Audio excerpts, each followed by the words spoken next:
WhatsApp everyone, welcome back to the channel. तो hopefully आप लोग की प्रेपरेशंस बहुत अच्छी चल रही होंगी और आप सारी चीजें अकॉर्डिंगली प्रिपेयर कर रहे होंगे। अब मैंने हर चैप्टर में से कुछ की पॉइंट्स निकाले हैं जो आप लोग शायद मिस आउट कर सकते हो, तो मैंने सोचा मैं ही आप लोग के साथ डिस्कस कर लेता हूँ। कुछ की पॉइंट्स हैं, इन्हीं में से 1 मार्कर्स भी मैं आपके साथ साथ डिस्कस कर रहा हूँ। कुछ क्वेश्चंस बन सकते हैं, तो इन्हें बहुत ध्यान से करना, बिकॉज कई बार हम लोग एनसीईआरटी फॉलो नहीं करते हैं और ये की पॉइंट्स एनसीईआरटी में ही मिलते हैं। तो अगर आपके पास एनसीईआरटी नहीं है तो एनसीईआरटी ऐप कोई डाउनलोड कर लो जिसमें आपको एनसीईआरटी मिल जाए और ये सभी की पॉइंटर जरूर पढ़ के जाना। चलिए लेट्स बिगिन।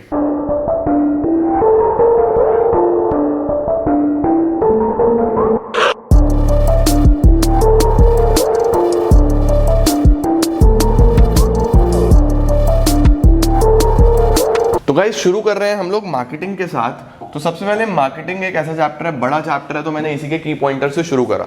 तो अगर आप मार्केटिंग का एनसीईआरटी खोलोगे तो सबसे पहले बिल्कुल बिगिनिंग फर्स्ट पेज पे ही एक बॉक्स मिल जाएगा आपको ऊपर। उन बॉक्स के अंदर 2 डेफिनेशन दी हुई है, उसके अंदर आपको एक फिलिप कॉटलर की डेफिनेशन मिलेगी। वो डेफिनेशन जरूर एक बार देख लेना। ऐसा हो सकता है कि डेफिनेशन लिखी आ जाए और उसके नीचे 4 ऑथर्स के नाम आ जाए, उसमें से आपको फिलिप कॉटलर पे टिक लगाना होगा। ये इंपॉर्टेंट डेफिनेशन है, एक बार जरूर देख के जाना। मार्केटिंग में फिलिप कॉटलर का कंट्रीब्यूशन बहुत बड़ा है, ठीक है। नंबर 2 पे चलें अगर हम, तो एक पॉइंट लिखा था एनसीईआरटी में कि marketing is not merely a post production activity. याद रखना, आपके पास ऐसा आ सकता है कि marketing is a post production activity. True, false, can't say कुछ इस तरीके के ऑप्शंस आ जाते हैं, ठीक है। तो याद रखना, marketing is not a post production activity. Marketing सिर्फ पोस्ट प्रोडक्शन एक्टिविटी नहीं है, प्रोडक्शन के बाद वाली चीज नहीं है, वो बहुत बड़ा प्रोसेस है, बहुत पहले से शुरू हो जाता है। ओके, तीसरा पॉइंटर, मार्केटिंग याद रखना एक सोशल प्रोसेस है। सारी सोसाइटी इसके अंदर इन्वॉल्व होती है, सोसाइटी के needs and wants, market offering, सब कुछ इन्वॉल्व होता है। तो ऐसा आ सकता है कि मार्केटिंग इज अ कौन सा प्रोसेस, नीचे 4 ऑप्शंस दे देगा तो टिक लगा के आओगे सोशल प्रोसेस पे। ये क्वेश्चन काफी इंपॉर्टेंट है। What is the essence of marketing? जैसे कोऑर्डिनेशन एसेंस ऑफ मैनेजमेंट होता है, ऐसे ही एसेंस ऑफ मार्केटिंग क्या होता है? तो याद रखना एक्सचेंज। ये काफी इंपॉर्टेंट पॉइंटर है, एनसीईआरटी में दिया हुआ है। Exchange is the essence of marketing. उसके बाद एक क्वेश्चन बन जाता है कि क्या मार्केटिंग सिर्फ और सिर्फ प्रॉफिट मेकिंग ऑर्गेनाइजेशन ही करती हैं? तो उसका भी आपके पास ट्रू फॉल्स बन सकता है कि मार्केटिंग सिर्फ और सिर्फ प्रॉफिट मेकिंग ऑर्गेनाइजेशंस करती हैं क्या? तो आप लोग वहां पे स्ट्रेट फॉरवर्ड नो लिखोगे। मार्केटिंग सभी ऑर्गेनाइजेशंस करती हैं, मार्केटिंग परवेसिव है, चाहे एक हॉस्पिटल हो, चाहे एक ऑर्गेनाइजेशन हो, चाहे एक स्कूल हो, चाहे कॉलेज हो, चाहे कुछ भी हो। Each and every organization is performing the marketing function, ठीक है।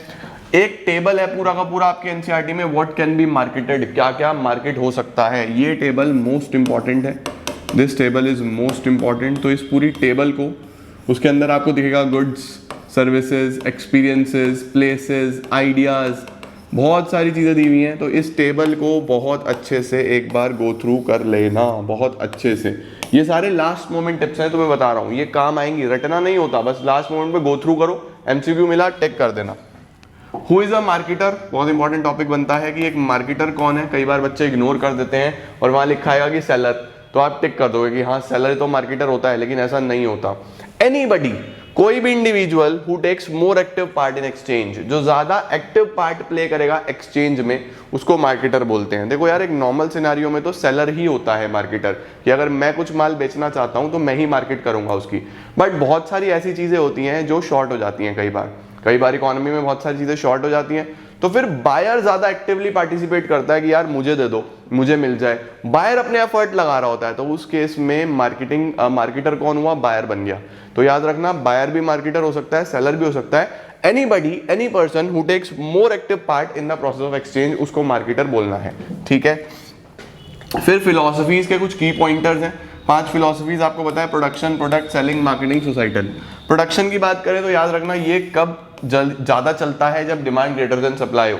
इकोनॉमी में डिमांड बहुत ज्यादा है, सप्लाई है नहीं, तो बस प्रोडक्शन कर लो, आप जो भी प्रोड्यूस करोगे वो बिकेगा, राइट। तो प्रोडक्शन में डिमांड जब ज्यादा होगी सप्लाई से, तो प्रोडक्शन कॉन्सेप्ट ज्यादा आपको देखने को मिलेगा, लार्ज स्केल प्रोडक्शन वहां पे जरूरी होती है। दूसरा, इसका फोकस अवेलेबिलिटी ऑफ प्रोडक्ट और अफोर्डेबिलिटी ऑफ प्रोडक्ट पे होता है। ये की पॉइंट है इसका।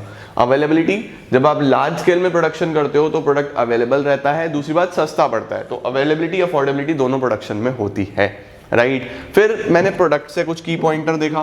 प्रोडक्ट में की पॉइंटर दिखा मुझे continuous improvement in products, product की क्वालिटी, प्रोडक्ट की सेलिंग स्ट्रैटेजीज, प्रोडक्ट में हर तरीके से, प्रोडक्ट का साइज, हर तरीके से आपको कॉन्टिन्यूस इंप्रूवमेंट करके रखने हैं, ये की पॉइंटर है प्रोडक्ट कॉन्सेप्ट में। अब देखो यहाँ पे लार्ज स्केल प्रोडक्शन हो गया, फिर लोगों ने बोला प्रोडक्शन से तो मतलब नहीं, जब सप्लाई बढ़िया हो जाएगी फिर तो क्वालिटी मैटर करेगी, क्योंकि कॉम्पिटिटिव मार्केट है तो क्वालिटी भी बहुत जरूरी है, तो फिर क्वालिटी पे ध्यान दिया गया। उसके बाद हमने बोला कि यार अब क्वालिटी भी बढ़िया है, क्वांटिटी भी फुल है, लेकिन मार्केट में तो कंपटीशन ही बहुत ज्यादा है, तो वो जीतेगा जिसके अंदर कन्विंसिंग पावर होगी। तो कन्विंसिंग पावर के लिए कॉन्सेप्ट आया सेलिंग। सेलिंग कॉन्सेप्ट याद रखना फोकस करता है एक सेलर के कन्विंसिंग पावर के ऊपर, जो जितना अच्छा कन्विंस कर पाएगा उतना अच्छा उसका प्रोडक्ट सेल आउट हो जाएगा। दूसरा, यहीं पे एज्यूम करा जाता है कि बायर कैन बी मैनिपुलेटेड, तो एक लाइन आ सकती है बायर कैन बी मैनिपुलेटेड, ये कौन सी फिलॉसफी में आता है, तो क्या बोलोगे, सेलिंग में आता है कि बायर को मैनिपुलेट करा जा सकता है। मार्केटिंग में बस याद रखना, मार्केटिंग का फोकल पॉइंट, इंपॉर्टेंट पॉइंट क्या है, satisfaction. Satisfaction of the customer होना जरूरी है हर तरीके से। लॉन्ग टर्म में अगर सर्वाइव करना है तो कस्टमर सेटिस्फाई होगा तभी कर पाओगे, नहीं तो नहीं कर पाओगे, ये पता होना चाहिए। उसके बाद सोसाइटल में ये बोलता है कि बस सोसाइटी हार्म ना हो किसी भी तरीके से, आपका एक्टिविटी कोई भी मार्केटिंग एक्टिविटी पॉल्यूशन ना क्रिएट करे, बहुत प्रॉब्लम ना क्रिएट करे, ये। उसके बाद अगर आप एनसीईआरटी खोलोगे तो एक डिफरेंस दिया हुआ है अलग अलग मार्केटिंग मैनेजमेंट फिलोसफीज में। दिस इज साउदर्न इंडिया सवाल, वेरी वेरी इंपॉर्टेंट, मैंने मार्क करा हुआ है इसे बहुत ध्यान से। एक चार्ट है पूरा का पूरा एनसीईआरटी में, उसमें 5 की 5, 1 2 3 4 5 ऐसे स्ट्रैटेजीज दिए हैं और उनके अलग अलग पॉइंट्स दिए हैं, मीनिंग दिया हुआ है। उसमें एक बहुत इंपॉर्टेंट पॉइंट है मेन फोकस। इस पॉइंट को जरूर आप एक बार गो थ्रू कर लें, प्लीज मेक श्योर कि आपने ये जरूर पढ़ा है, ठीक है। उसके बाद फंक्शंस ऑफ मार्केटिंग में स्टैंडर्डाइजेशन और ग्रेडिंग वाला पॉइंट आपको जरूर एक बार बहुत अच्छे से देख लेना है। देन मार्केटिंग मिक्स में कुछ 2 फैक्टर्स एनसीईआरटी में गिवन है कि मार्केटिंग मिक्स में 2 फैक्टर्स होते हैं, कुछ होते हैं कंट्रोलेबल फैक्टर्स, यानी कुछ इंपॉर्टेंट डिसीजंस में कंट्रोलेबल जो आप कंट्रोल कर सकते हो, और कुछ होते हैं नॉन कंट्रोलेबल जो आपके हाथ में ही नहीं होते। तो कंट्रोलेबल फैक्टर्स वो हैं जो आप इजीली कंट्रोल कर सकते हो, जैसे अपने प्रोडक्ट की अवेलेबिलिटी आपके हाथ में है। बट अगर कुछ पॉलिटिकल इंस्टेबिलिटी है, मार्केट ही खराब हो रहा है, तो दैट इज अनकंट्रोलेबल, आप उसे कंट्रोल ही नहीं कर सकते हो, राइट। फिर प्रोडक्ट क्या होता है, याद रखना बंडल ऑफ यूटिलिटीज बोलते हैं प्रोडक्ट को। क्या क्या बेनिफिट्स देता है प्रोडक्ट आपको, 3 प्रकार के बेनिफिट्स देता है, फंक्शनल, साइकोलॉजिकल और सोशल, ठीक है। जैसे फॉर एग्जांपल कोई इंडिविजुअल, चिंटू ने गाड़ी ले ली, अब अगर चिंटू ने गाड़ी ली तो पहली बात उसका फंक्शन है कि उसको ठंड वंड नहीं लगेगी, बारिश नहीं पड़ेगी, तो फंक्शनल बेनिफिट मिलेगा। साइकोलॉजिकल, वो काफी अपना एस्टीम्ड फील करेगा, उसको लगेगा हाँ यार मजा आ रहा है, साइकोलॉजिकली उसको अच्छा लगेगा। तीसरी चीज, सोसाइटी में उसको डिग्निटी, रिस्पेक्ट थोड़ी ज्यादा मिलेगी कंपेयर टू एक ऐसा इंसान जो गाड़ी में नहीं चल रहा। तो एक ऐसा प्रोडक्ट जो आपको तीनों ही बेनिफिट दे वो अच्छा प्रोडक्ट माना जाता है, फंक्शनल बेनिफिट भी, साइकोलॉजिकल भी और सोशल भी, ठीक है। फिर बात करूं अगर ब्रांड की, तो ब्रांड को याद रखना 2 पार्ट्स में तोड़ा गया है। ब्रांड के ही 2 पार्ट्स हैं, ब्रांड नेम जिस नाम से प्रोडक्ट जाना जाता है, और ब्रांड मार्क जो उसका सिंबल है। जब आप उस सिंबल को लीगल प्रोटेक्शन दे देते हो तो वही ट्रेडमार्क हो जाता है। तो ऑल्दो हमने चैप्टर डिटेल में डिस्कस करा हुआ है, बट ये कुछ की पॉइंटर्स मैंने एनसीईआरटी बहुत ध्यान से गो थ्रू करी दोबारा से, और मुझे लगा मैं आपको ये की पॉइंटर्स जरूर बताऊं कि इन पॉइंट्स को मत छोड़ के जाना, ठीक है। इतना जरूर पढ़ के जाना, ओके। स्क्रीनशॉट ले लो चाहे, और ये सारी चीज़ें इंपॉर्टेंट हैं। आज मैं तुम्हें जितनी चीज़ें बता रहा हूँ हर चैप्टर से सारी इंपॉर्टेंट चीज़ें बता रहा हूँ, एग्जामिनेशन में आपको कल मिल सकती हैं, ठीक है। तो all the best everyone, this was about marketing. इसके बाद मैं आपको बताता हूँ दूसरे चैप्टर्स में से क्या क्या की पॉइंटर्स हैं जो एनसीईआरटी से निकल के आ सकते हैं। Thank you so much everyone, all the best.